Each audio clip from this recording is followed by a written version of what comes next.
ان کو بیچ سکے تاکہ زیادہ سے زیادہ ہم پروفٹ منافع جو ہے وہ حاصل کر سکے.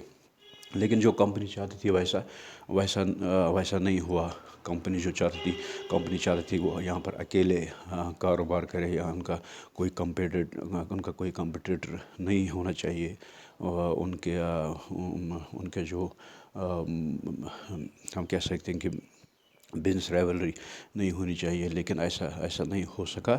تو بہت سارے یہاں پر لوگ, یا جو یورپین لوگ تھے, وہ یہاں پر انہوں نے یہاں پر آنے کی کوشش کی اور اپنے قدم جمانے کی کوشش کی. تو آپ دیکھیں گے کہ the royal charter however could not prevent other European powers from the entry the eastern market. By the time the first English ship sailed down the west coast of the Africa around the Cape of the Hope and crossed the Indian Ocean, the Portuguese had already established their presence in the western coast of India and had their base in Goa. In fact, it was Vasco da Gama, a Portuguese explorer, who had discovered the sea route to India in 1498. By the early 17th century, the Dutch too were exploring the possibility of trade in the Indian Ocean. Soon the French traders arrived on the scene. تو ایسا نہیں ہو سکا کہ Royal charter جو نکلا وہاں سے کہ آپ ہم یہاں پر مونوپولی اسٹیبلش کریں گے, خود ہی ٹریڈ کریں گے. لیکن اس سے پہلے بھی بہت سارے یہاں پر لوگ آئے تھے یہاں پر جنہوں نے ایکسپلور کیا تھا ہندوستان کو. جیسے واسکو ڈی گاما, ایک پرتگی سیلر جو تھا, اس نے 1498 میں سی روٹ آف انڈیا ڈسکور کیا. تو آپ کو یہ یاد رکھنا ہے کہ واسکو ڈی گاما نے جو سی روٹ آف انڈیا کب ڈسکور کیا, 1498 میں. تو وہ گوا, وہ سیدھا جو پرتگیز تھے وہ گوا میں جا رکے. تو بہت سارے ایسے ڈچ جو تھے وہ بھی یہاں پر آئے, فرینچ جو تھے وہ بھی یہاں پر آئے. تو ان میں جو بزنس رائیولریز ہے وہ بڑھ گئی. ان میں جو بزنس رائیولریز ہے, ان میں جو بزنس کمپٹیشن ہے وہ بڑھ گیا. جو چیزیں یہاں پر سستے داموں میں ملتی تھی وہ ان کو اب مہنگی داموں میں لوگ بیچنے لگے. اس کا نتیجہ یہ ہوا کہ ایسٹ انڈیا کمپنی کو فائدہ کم آنے لگا, کیونکہ وہ پہلے سستے داموں میں چیز خریدنا چاہتا تھا اور مہنگے داموں میں وہ یورپ جا کے بیچنا چاہتا تھا. لیکن ایسا نہیں ہوا. ایسا کیوں نہیں ہوا؟ کیونکہ ان کو بزنس رائیولریز بن گئی. جیسے فرینچ تھے, ڈچ تھے, ہم کہہ سکتے ہیں پرتگیز تھے.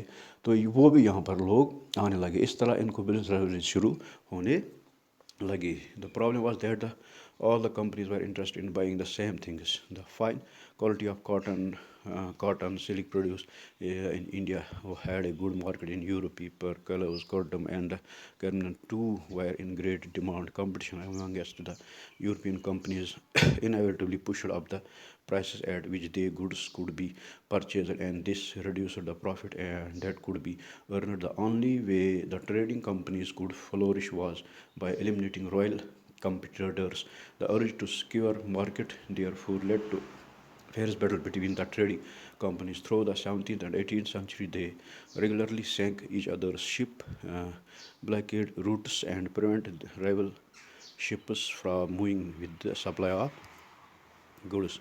Trade was carried on with arms, and trading companies were protected through fortification. This effort to fortify settlements and carry on profitable trade also led to the intense conflict with local rulers. The company therefore found it difficult to separate trade from politics. Let us see how this happened. تو problem کیا ہوئی کہ بہت ساری یہاں پر company آئی. ان کو بھی وہی چیز چاہیے تھی جو ایسٹ انڈیا کمپنی کو چاہیے تھی. جیسے یہاں پر کاٹن تھا, سلک تھا, یہاں بہت سارے پیپر تھا, بہت ساری چیزیں ایسی تھی جس کی یورپ میں ڈیمانڈ تھی. تو ایسٹ انڈیا کمپنی کو بھی چاہیے تھی, اور ان کے ادر جو کمپنیز تھی, چاہے وہ ڈچ تھی, چاہے وہ فرینچ تھا یا پرتگیز تھا, ان کو بھی چاہیے. تو نتیجہ یہ ہوا کہ ان میں بزنس رائیولریز بڑھ گئی. یہ لوگ چاہتے تھے کہ ہم بالکل چیپیسٹ داموں پہ ہم خریدیں اور ہم بالکل ہائی ریٹس پہ ان کو یورپ میں بیچیں, تاکہ ہمیں جو پروفٹ ہے وہ زیادہ ہو سکے. لیکن ایسا نہیں ہو سکا. ان میں بزنس رائیولریز بڑھ گئی. یہ لوگ اب ایک دوسرے کے جو شپ ہے, جو ایک دوسرے کے جہاز ہے, وہ ڈبونے لگے. ایک دوسرے کے راستہ جو ہے وہ بلاک کرنے لگے. ایک دوسرے کے جو گوڈاؤنز ہے وہ جلانے لگے. تو یہاں پر ایک ہم کہہ سکتے ہیں کہ ایک جنگ کا جو بزنس جنگ ہوتی ہے, بزنس وار جو یہاں پر ہم کہہ سکتے ہیں اس کو, شروع ہونے لگے. تو 18th اور 17th اور 18th سینچری میں وہ ایک دوسرے کو مطلب ریگولرلی اٹیک کرتے رہے.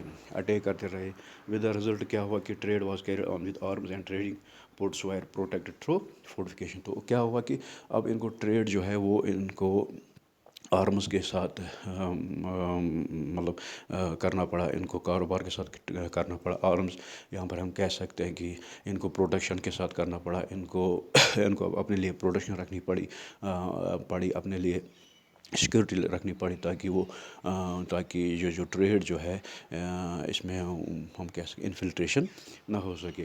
دس effort to fortify settlement and carry on profitable trade also lead to intense conflict with the local rulers.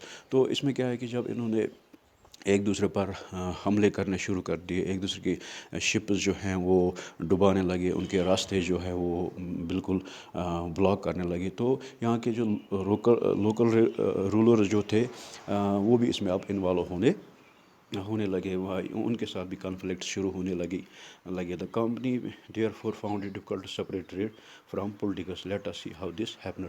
تو اسی طرح جو کمپنی ہے اس نے مطلب اپنے آپ کو ہم کہہ سکتے ہیں کہ اپنے آپ کو یہ بالکل الگ ہی نہیں کر پائی کہ پولیٹکس اور ٹریڈ کو الگ نہیں کر پائی, کیونکہ یہاں پر لوکل جو رولرز تھے وہ انوالو ہوئے اس میں کنفلکٹ میں انوالو ہوئے. جو وہاں پر فائنرز آتے تھے وہ بھی کنفلکٹس میں انوالو ہوئے. تو یہ لوگ بالکل پولیٹکس اور ٹریڈ جو ہے ٹریڈ اور پولیٹکس اس کو الگ نہیں کر پائے. ان کو پولیٹکس میں کودنا پڑا.